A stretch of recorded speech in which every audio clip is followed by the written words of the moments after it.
Monsieur le ministre des Armées, Mesdames, Messieurs les ministres, Mesdames et Messieurs les parlementaires, Monsieur le chef d'état-major des armées, Monsieur le préfet de région, Monsieur le président du conseil régional, Monsieur le président du conseil départemental, Monsieur le maire, Madame la maire, Monsieur le secrétaire général de la Défense et de la Sécurité nationale, Madame la directrice générale, Monsieur le délégué général pour l'armement, Monsieur le secrétaire général pour l'administration, Messieurs les chefs d'état-major d'armée, Monsieur le directeur général de la gendarmerie nationale, Mesdames et Messieurs les officiers généraux, officiers, sous-officiers, officiers mariniers, soldats, marins, aviateurs et personnel civil des forces armées, Mesdames et Messieurs en vos grades et qualités.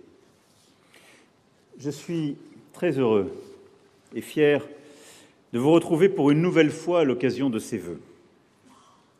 L'année écoulée a été exceptionnelle à plus d'un titre, car les fronts étaient nombreux. Et vous avez été là sur tout notre territoire et en chaque instant. Là, dans la permanence d'une dissuasion qui poursuivra sa modernisation dans toutes ses composantes. Là, face à la menace terroriste, plus faible pour l'année dernière en France grâce à l'action de tous, mais qui n'a en rien disparu, nous l'avons vu en Allemagne ou aux États-Unis. Vous avez été là, face aux catastrophes naturelles, en soutien, encore il y a quelques semaines, à nos concitoyens de Mayotte, déployés aussi en Nouvelle-Calédonie face aux événements, ponts reliant l'Hexagone et les zones de crise. Là aussi, dans l'ensemble de nos outre-mer, pour assurer notre sécurité, notre souveraineté, lutter contre les trafics, encore ces derniers jours. Là, sur tous les horizons, de l'Est et du Nord de l'Europe, avec nos alliés de l'OTAN et de l'Union européenne, en mer Rouge, avec la mission Aspides que vous portez, au Liban, dont je reviens, au Levant, face au terrorisme. Oui, là, de l'Atlantique jusqu'à l'Indo-Pacifique, qui a été un des pivots des dernières années, de Singapour à l'Inde, de l'Indonésie à la Malaisie, du Qatar aux Émirats arabes unis et à l'Arabie saoudite. Vous avez multiplié les points d'appui et la confiance à l'égard de nos forces armées a aussi nourri la relation stratégique et le lien avec nos industriels. Année exceptionnelle parce que la nation a rayonné aussi et montré un visage d'audace, de fierté, de concorde. Vous avez contribué à la réussite de nos Jeux olympiques et paralympiques à travers vos missions de sécurité, l'excellence de nos missions cyber, nous venons encore de le voir, mais vous avez aussi contribué à leur palmarès, je ne l'oublie pas, et je salue les nombreux champions issus de vos rangs. Vous avez pris votre part dans la réouverture de Notre-Dame de Paris, et avec vous, enfin, la nation s'est souvenue du sacrifice de celles et ceux tombés pour libérer la patrie, des plages de Normandie à la Provence, puis à l'Alsace. Mémoire vive qui fonde ce que nous sommes. Cette année exceptionnelle a aussi porté l'empreinte de nos engagements récents, du sacrifice que la nation consent pour ses forces et ses hommes. Nous avons considérablement réinvesti dans nos armées. En une décennie, le budget de nos armées aura doublé. Réparation, puis transformation. Nous aurons exécuté nos lois de programmation à l'euro près, fait inédit. Nous avons considérablement renforcé nos capacités, nos ressources, réparé, innové, préparé aussi l'avenir dans tous les domaines. Je n'oublie pas à cet égard aussi la transformation de nos services, DRSD, DRM, DGSE, en complémentarité avec ce qui a été fait aussi pour la sécurité intérieure. Nous avons veillé à protéger nos hommes également, je pense au plan famille, au plan blessé, à enclencher également des mesures indiciaires de fidélisation. Car la France sait ce qu'elle doit à ses armées. Elle veille sur ses familles endeuillées, ses blessés, ses invalides, invariablement. Et je veux saluer à ce titre, tout particulièrement, mais au-delà, l'engagement du ministre des Armées, cher Sébastien Lecornu. Je sais aussi l'action que vous portez, Madame la ministre, chère Patricia Mirallès, aux côtés du ministre pour la mémoire et le monde combattant. En quelques années, nous avons réparé le passé et préparé l'avenir. et je le perçois, le ministre et le SEMA à mes côtés aussi, à chacune de nos rencontres lors de nos visites aux troupes.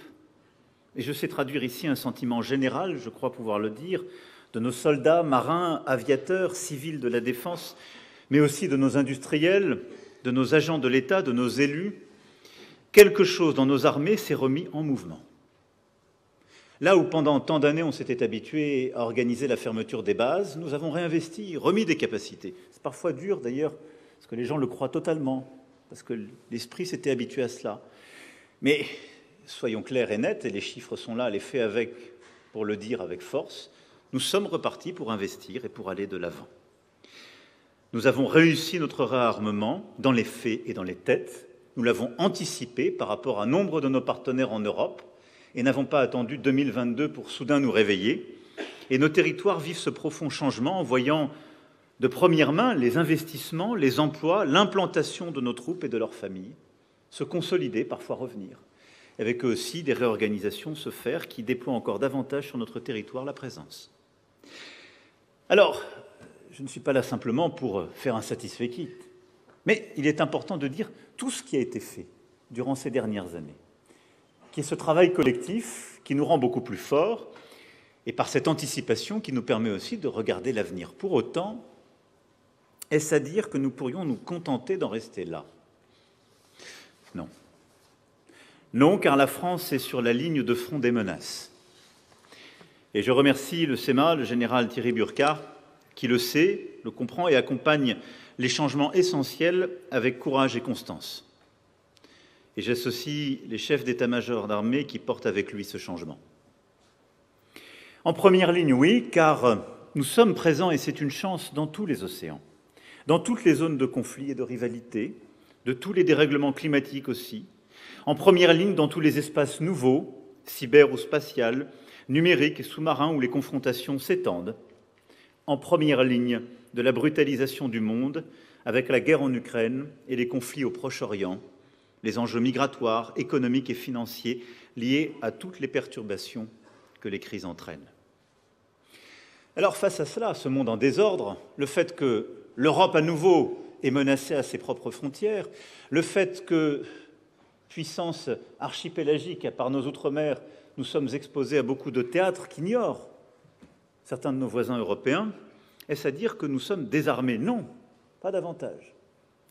Mais dans un monde où les règles s'effacent et où les arsenaux se remplissent, il nous faut aller plus loin et plus vite.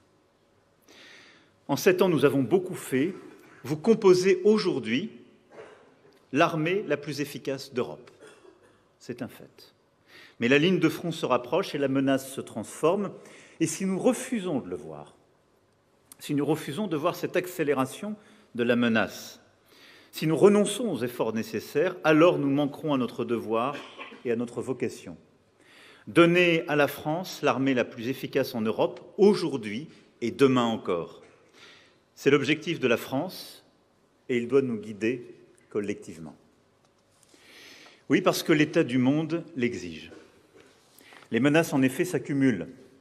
Dilution des règles du droit international, désinhibition de la violence, nous sommes entrés dans un temps de déraison. Ces changements que je décris ne sont pas théoriques. Ils affectent la vie de chaque Française et de chaque Français. Et nos concitoyens observent les faits.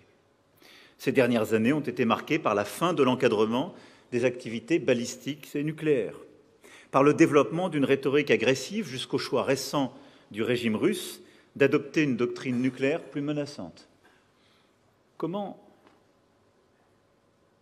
ne pas être lucide face à ces transgressions? Comment pas comprendre que pour nos compatriotes, c'est une menace réelle, tangible, concrète? Comment nos compatriotes pourraient-ils éprouver confiance et sérénité quand la carte du monde ainsi se recompose, quand des puissances, rivales ou adversaires, investissent dans leur défense plusieurs fois les montants que nous consacrons à la nôtre? Quand la technologie est mise au service de la destruction et de la mort, avec la prolifération de drones, la sélection de cibles par algorithme et demain, un ennemi à visage artificiel. Comment espérer la paix et la liberté pour nos enfants quand chaque jour les certitudes s'effacent et la force fait loi? Et au fond, ce qui caractérise le moment que nous vivons, c'est le fait que de manière inédite, nous avons une accélération technologique extrême au débord.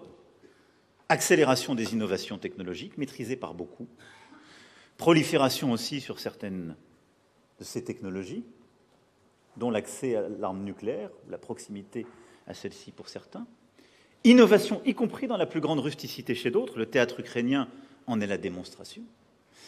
Et dans le même temps, destruction depuis 7-8 ans du cadre international qui nous protégeait.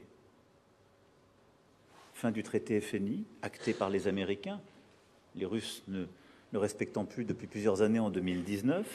Fin de tous les dialogues de lutte contre la prolifération nucléaire, etc., etc. Et le croisement de ces deux tendances nous place dans un monde d'accélération de la menace et d'extrême dangerosité pour nous. C'est ce qui fait que si aujourd'hui nous sommes l'armée la plus efficace d'Europe, oui, il nous faut continuer le réveil avec nos partenaires, mais accroître encore plus nos efforts, car la transformation que je suis en train de décrire a et aura des conséquences profondes. Aussi, pour disposer de l'armée la plus efficace du continent, il nous faut opérer un vrai choc de souveraineté et de compétitivité européen. Nous avons commencé à changer de paradigme avec beaucoup de lucidité. Et le travail que la France ces dernières années a conduit en Europe n'est pas rien à cet égard. Je le rappelle à chaque fois, mais beaucoup nous disaient « Vous avez vos idées françaises, elles sont bien sympathiques, mais personne ne pensait qu'on irait vers un fonds européen de la défense, que nous irions parler d'autonomie stratégique ou de souveraineté européenne en parlant de défense, il y a de cela à peine 6 ans. C'est aujourd'hui le langage commun de tous. Mais nous devons changer d'échelle dans nos montants consacrés à la défense et dans l'approche. En effet, l'Europe ne peut espérer assurer sa paix et sa sécurité en continuant de dépenser moins que les autres continents ou espaces politiques. Et à cet égard, même si beaucoup ont rattrapé ces dernières années, l'accélération que nous constatons en Chine, aux États-Unis, en Russie, et même chez des puissances intermédiaires qui sont en train aussi d'aller à l'escalade, fait que les Européens ne peuvent rester avec des normes ou des référentiels qui ont été pensés parfois il y a 10 ou 15 ans. Nous avons devant nous un mur d'investissement. Alors oui, nous avons commencé, en particulier avec ce Fonds européen pour la défense que d'aucuns jugeaient impossible, nous l'avons fait. Désormais, plusieurs milliards d'euros sont dédiés à la recherche, aux équipements de défense pour l'Europe. Nous ne sommes pas seuls non plus dans cette aventure. En Allemagne, le réveil dès 2022 s'est constaté avec, là aussi, un fonds exceptionnel. Et ceci devra être poursuivi. En Pologne, en Grèce, en Suède, en Norvège, dans de nombreux pays européens, on a vu un sursaut, là aussi, de l'investissement important. Un mouvement de réarmement que je veux ici saluer est amorcé pour mieux protéger. Et évidemment, le prochain cadre financier pluriannuel devra aussi porter ses ambitions à l'échelle de l'Union européenne. L'Europe de la défense évolue donc en termes réels, mais elle doit continuer de changer d'échelle et résolument accélérer. Changer d'échelle, cela suppose d'investir plus, mais aussi de transformer profondément nos méthodes. En Europe, nos acquisitions et industries sont trop morcelées. Là où les États-Unis d'Amérique ont 8 principaux types de plateformes terrestres, l'Union européenne en rassemble 62. Dans le domaine naval, le rapport est de 6 aux États-Unis pour 47 en Europe. Il faut donc aller vers plus de programmes communs, accepter de choisir le champion européen plutôt que dans l'entretien d'industries nombreuses et moins performantes. C'est un chemin stratégique qu'il nous faut emprunter sans naïveté. Je sais combien nos industriels, à raison, sont attachés à la simplification. La simplification consiste à choisir les meilleurs en Europe et à tout y investir. Et à sortir de la logique que nous avons toujours eue jusqu'à présent, qui était, au fond, de financer tout le monde de la même manière. Et donc l'Europe, c'était la poursuite de notre fragmentation. On ne peut pas moins investir que les États-Unis d'Amérique et avoir 6 ou 7 fois plus de standards qu'eux et continuer à essayer de réussir dans cette compétition. On doit investir plus, mais on doit aussi simplifier, intégrer, accepter d'avoir des champions européens. Soyons clairs, nous ne serons pas toujours les champions européens. Mais au moins serons-nous sûrs que les champions européens auront une vocation mondiale. Le risque, C'est une marginalisation de tous les Européens dans cette compétition, dans beaucoup de segments. Et donc, ce chemin stratégique, nous devons l'emprunter sans naïveté. Et les programmes communs d'avions de combat, de chars, de défense solaire ou de missiles sont à cet égard clés, comme les réussites que nous avons su avoir ces dernières années, du Rafale à l'A400M, et qui doivent pouvoir nous guider dans ce chemin. Il faut aussi des structures d'acquisition performantes. La DGA est enviée et peut inspirer en Europe. Ce modèle précieux doit cependant être modernisé, et je sais tout le travail qui a été fait ces dernières années. L'approche de nos propres acquisitions doit évoluer pour favoriser l'innovation, l'adaptation réactive là où cela est nécessaire. L'acquisition de drones pour l'armée de terre ne peut suivre le process défini pour construire un avion de combat, c'est évident. Et c'est ce que vous avez su bousculer ces dernières années. Une révolution dans les affaires capacitaires est en somme là aussi nécessaire. Être efficace, c'est tout le sens du chantier d'économie de guerre que nous avons initié il y a 2 ans. Et je veux ici saluer tout le travail, l'engagement du ministre, de l'ensemble de nos armées et votre engagement, je le dis à tous les personnels civils et puis à nos industriels. Je sais toutes les transformations et tout ce que nous avons su durant ces un peu plus de 2 ans bousculer d'habitude et améliorer. Nous avons ainsi pu revoir des modus operandi industriels, réintroduire des activités en France. Nous avons progressé dans de nombreux domaines. Plusieurs ont montré l'exemple.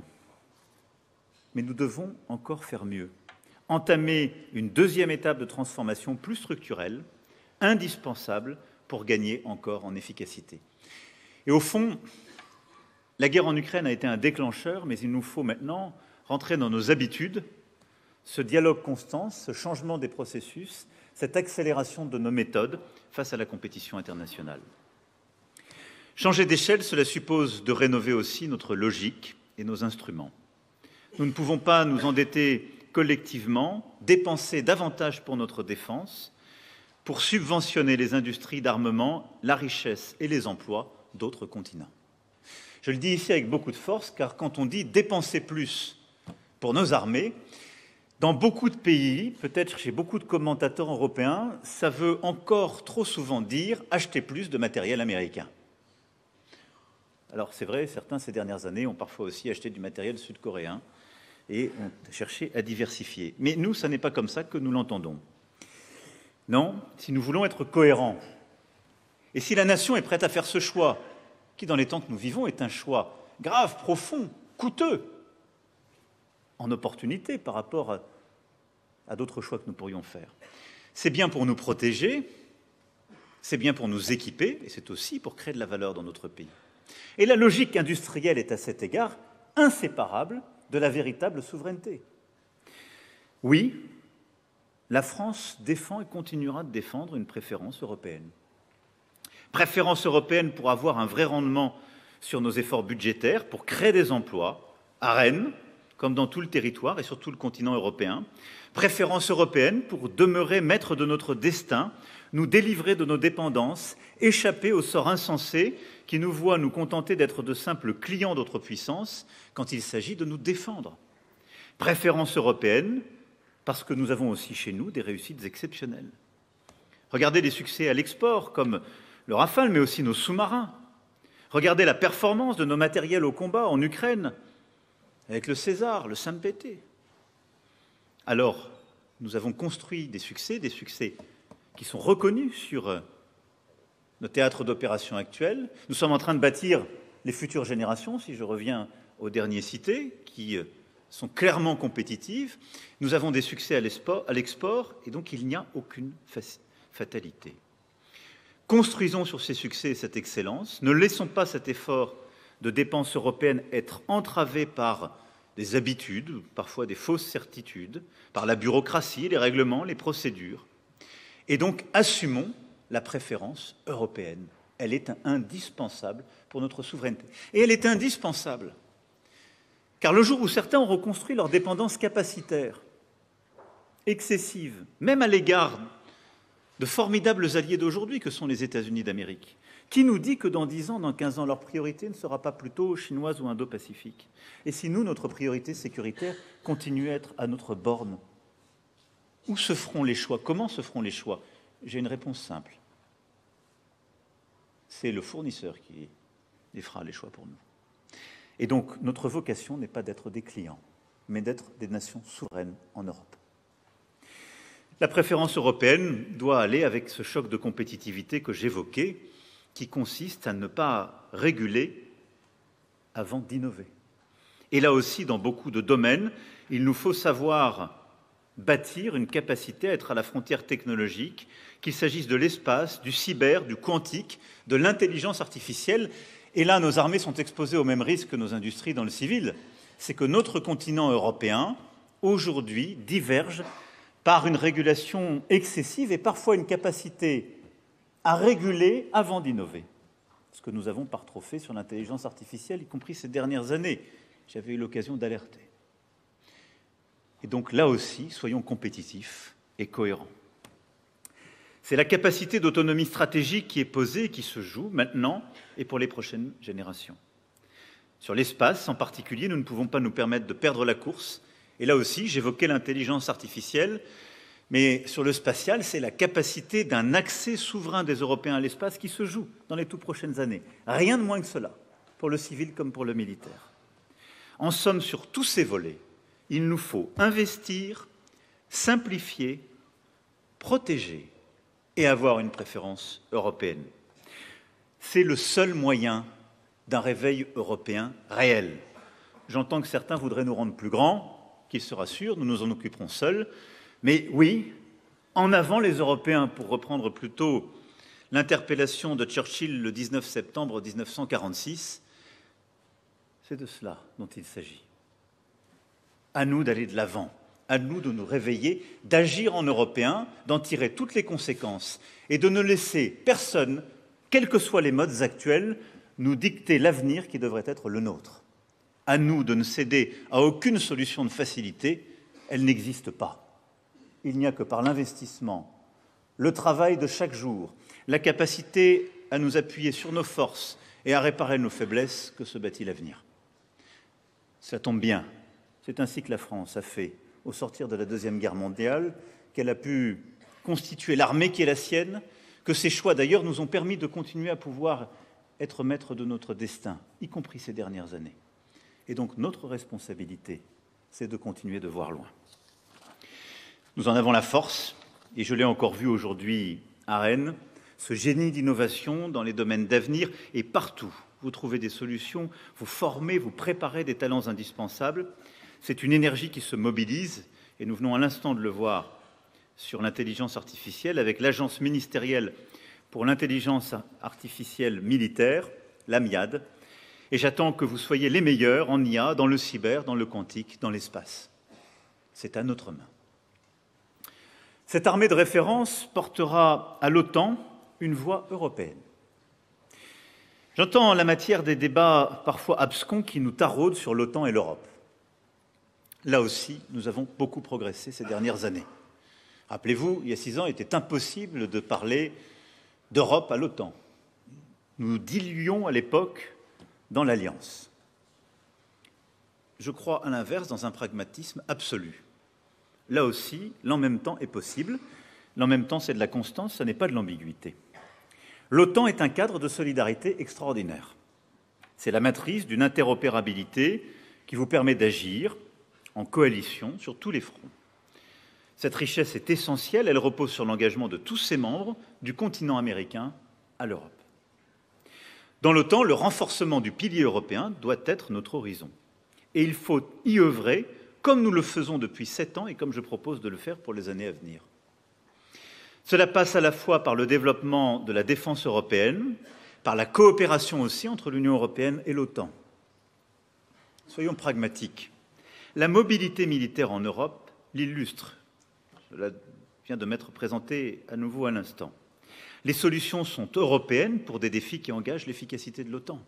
Et de manière très claire, si nous voulons que notre alliance soit efficace, aux Européens d'être progressivement de plus en plus engagés dans leur sécurité. C'est logique. Et cela correspond à la demande qui nous est faite par nos alliés américains. Et au fond, il y a 2 manières de répondre à cette demande. D'abord, ne nous laissons pas dicter nos choix. Si nous investissons, décidons de le faire. Ne le faisons pas comme la réponse à des leçons qui nous seraient données par-delà l'océan. Et ensuite, si nous voulons dépenser plus, faisons-le par des opérations, faisons-le par de véritables opérations et déploiements militaires, plutôt qu'une fois encore en achetant sur étagère ce qui est donné par d'autres. La défense européenne, c'est notre garantie de savoir agir si nos intérêts sont en jeu. Elle renforce l'OTAN et nous avons besoin. Et je le dis ici parce que la France croit en la force de l'OTAN. Elle l'a fondée et elle a contribué à la transformer ces dernières années. Parce qu'il existe une culture stratégique de l'Alliance atlantique, parce qu'elle est l'espace de coopération naturelle avec les États-Unis, tant qu'il reste engagé dans la sécurité européenne, parce que l'Alliance peut agir sur des espaces décisifs pour nous, je pense à l'Arctique ou à la Baltique, à son échelle aussi, avec son organisation militaire et sa capacité à anticiper, préparer, agir. Une fois cela dit, soyons lucides, et là aussi, ne nous payons pas de mots. Ce n'est pas être un mauvais allié qu'être un allié critique et exigeant.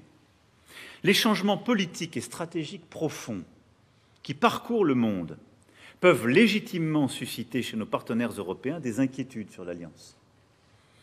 Notre allié américain affirme que l'on doit dépenser plus, il a raison, et la France a pris ses responsabilités. Elle n'a pas attendu, comme je le rappelais, pour réengager ce réinvestissement dans sa défense. Mais cet effort nous permet de consolider notre souveraineté nationale, il renforce l'Europe et il nous donne une capacité à choisir nos priorités. C'est cet effort que j'évoque, celui que nous portons depuis plusieurs années et que nous allons poursuivre, c'est aussi celui d'une puissance dotée, pleinement souveraine, consciente du rôle particulier que cela lui donne dans la défense de notre continent. La France va à cet égard au-delà des 2% du PIB pour sa défense. Est-ce pour autant suffisant pour un monde qui sort de ses gonds? Est-ce suffisant pour atteindre la masse, la profondeur, la rusticité et l'innovation, pour le cas échéant nous défendre dans une confrontation majeure? Est-ce suffisant pour nous organiser à l'échelle européenne et disposer de moyens de combat en quantité significative? Demain, que ferons-nous en Europe si notre allié américain retire ses navires de guerre de la Méditerranée, s'il bascule ses avions de chasse de l'Atlantique vers le Pacifique? Ce sont tous ces scénarios auxquels nous devons nous préparer. Ce sont tous ces scénarios auxquels nous sommes en train de nous préparer. Et je n'ai pas évoqué là beaucoup d'autres choses qui pourraient advenir. Eh bien, face à tous ces scénarios, c'est simple. La réponse devra venir de nous, Français et Européens. Faisons donc de cette nécessité d'autonomie une opportunité, celle d'un réveil stratégique européen. Et ces dernières années, je crois, ont suffi à démontrer à ceux qui pensaient que ces scénarios avaient quelque chose d'illusoire, de politique fiction, qu'ils adviennent plus rapidement qu'on ne le pense, plus rapidement qu'ils ne le croient. Pour notre sécurité qui repose sur des qualités de force, d'agilité, de flexibilité, qui impose une capacité à agréger, à tirer profit de l'interopérabilité construite avec l'OTAN, à disposer de moyens de commandement, un cadre qui permette à ceux qui veulent agir pour la sécurité de notre continent, du Royaume-Uni à la Moldavie, des Balkans à la Norvège, de pouvoir le faire. C'est ça, ce à quoi nous devons nous préparer. Oui, au sein de l'OTAN, de pouvoir nous préparer au scénario du pire, à certains scénarios qui sont crédibles, et au fond d'être une nation cadre qui pourra agréger ses capacités, bénéficier de l'interopérabilité, mais qui aura construit sa part d'autonomie, qui aura attiré avec elle les autres Européens à le faire, et qui pourra assurer sa défense à ses frontières ou face à l'adversité qui peut survenir. Et c'est là, encore une fois, où être une puissance dotée nous donne un rôle singulier. Soyons donc forts, réduisons nos dépendances dans les secteurs stratégiques en investissant dans notre base industrielle, dans nos emplois, dans nos régions, et soyons capables d'entraîner, d'agréger, de coordonner les autres nations. Alors ainsi, nous pourrons agir avec nos alliés et nos amis européens. Alors ainsi, avec les Américains, Nous serons forts et unis dans l'Alliance face aux menaces sur le continent. Voilà quel doit être l'alignement de bon sens. Pour devenir l'armée la plus efficace d'Europe, il nous faut, au-delà de cette clarification sur l'OTAN, accepter de vraies bascules stratégiques. Notre obsession depuis 7 ans, c'est d'adapter sans cesse nos moyens aux menaces, ajuster notre arsenal à l'état du monde et nous préparer à la guerre de demain et d'après-demain. Rien ne sert de regretter le passé, il faut préparer l'avenir. En Afrique, nous avons opéré un changement structurel de notre présence. Changement qui n'ôte rien au sacrifice consenti hier par vos frères d'armes au Sahel pour nos intérêts, notre sécurité et nos valeurs, lorsque nous sommes intervenus à leur demande dans les pays menacés. Mais changement nécessaire de réinvention de nos partenariats dans une Afrique dynamique dont la jeunesse porte beaucoup d'espoir.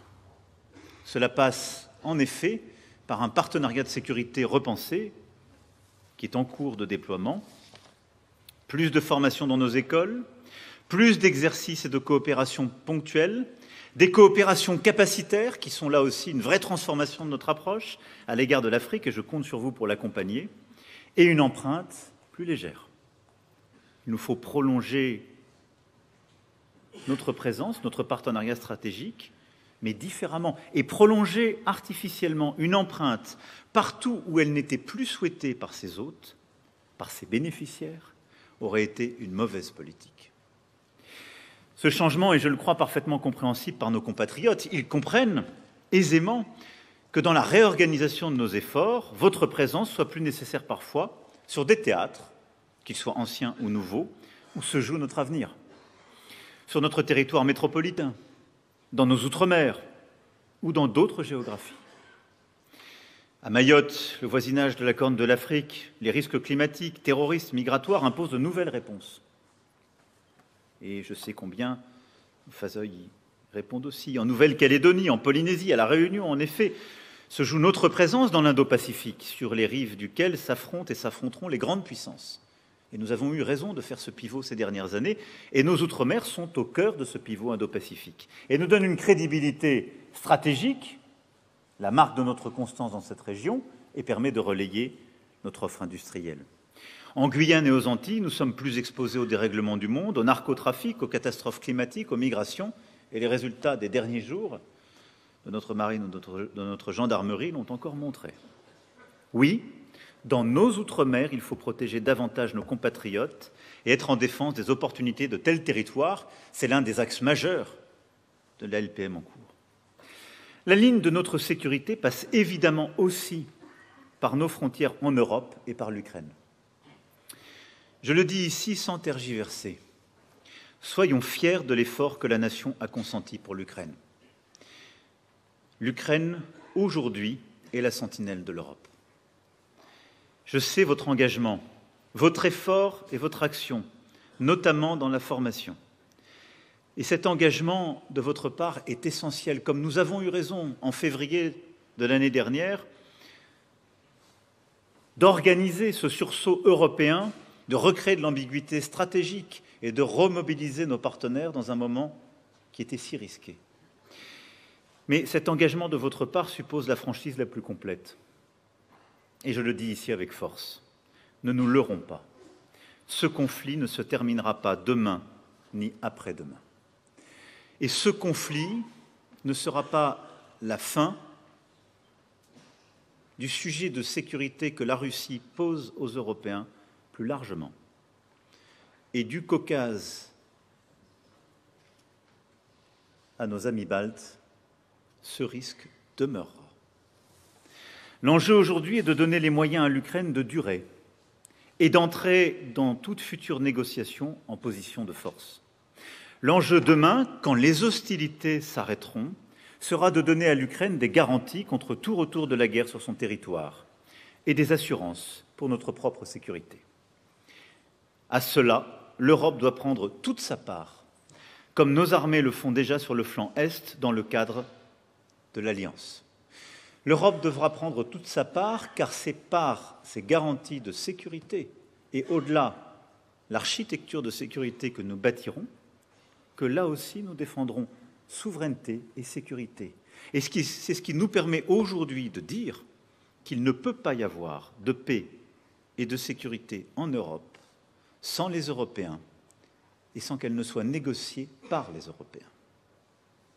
Oui, la ligne de front s'est rapprochée. Voilà pourquoi nous devons d'abord reconfigurer notre présence dans le monde, y compris dans ces espaces où la fonte des glaces crée de nouvelles situations géopolitiques. Qui aurait pensé, il y a encore un an, que le Groenland serait au centre des débats politiques et stratégiques? C'est ainsi. Voilà pourquoi ensuite nous devons revenir à l'essentiel et accepter des bascules face à l'accumulation des menaces, à l'évolution des risques et de nos intérêts. Nous devons le voir et nous adapter, se mettre en cohérence. Alors, face à cette accélération du monde, aux défis que je viens d'évoquer, notre défense est-elle au maximum de ses capacités? Est-elle parée aux risques du monde comme il va, des périls de l'époque telle qu'elle est? C'est à nous de le trancher. Les Français m'ont confié la responsabilité de leur protection.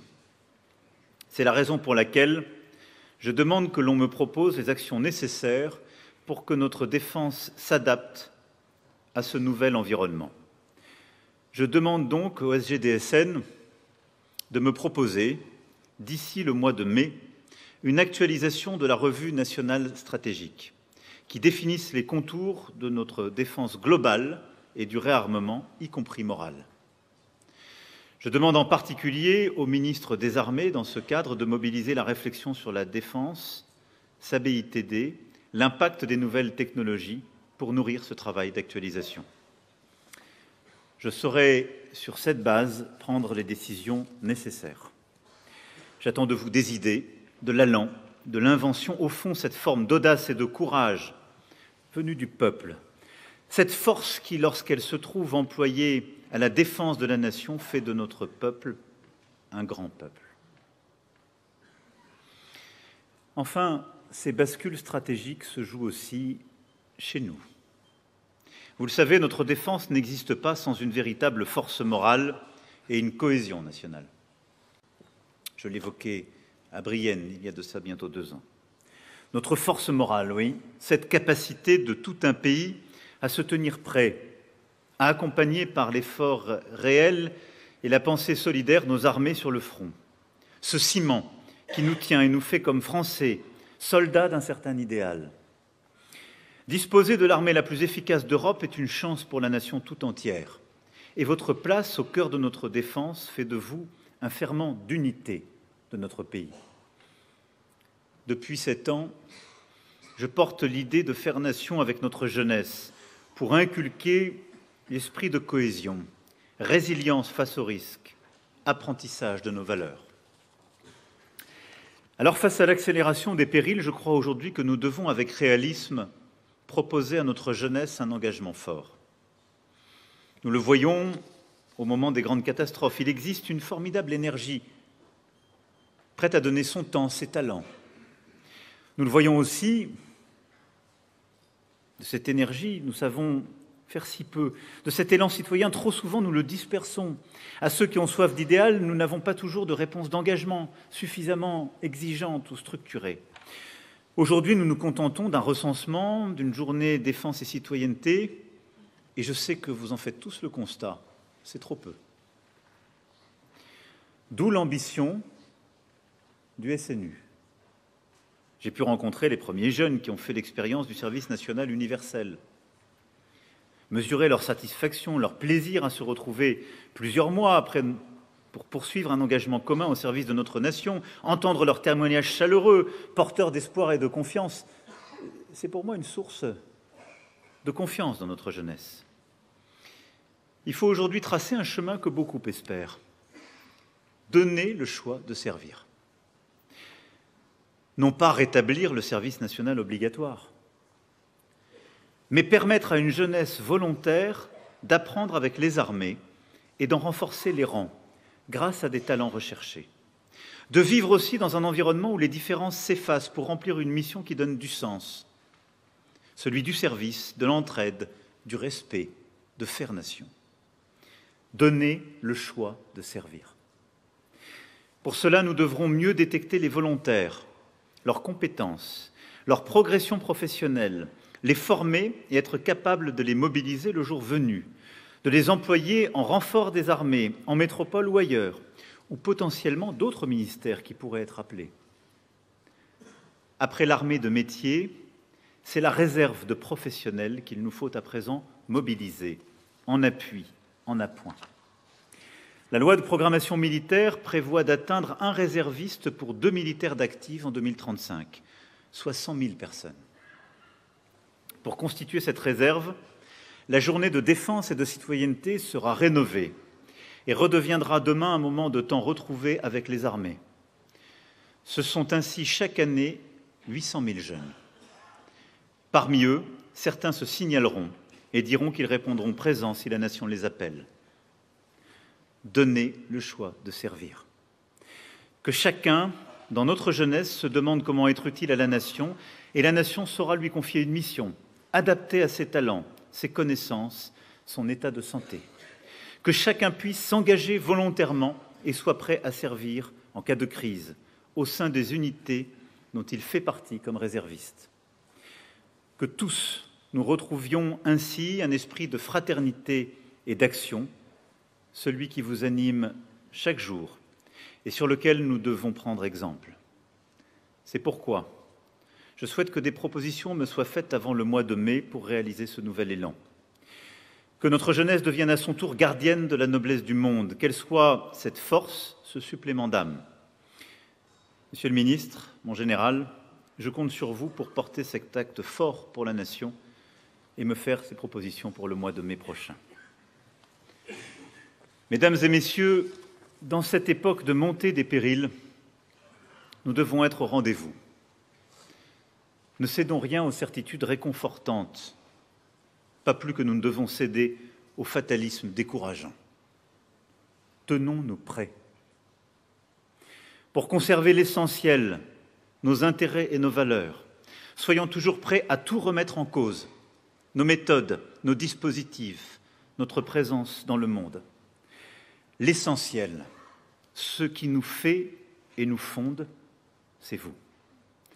Votre engagement, votre sacrifice, celui de vos frères tués, blessés, invalides. L'essentiel, c'est cet éternel français fait de mémoire et d'espérance.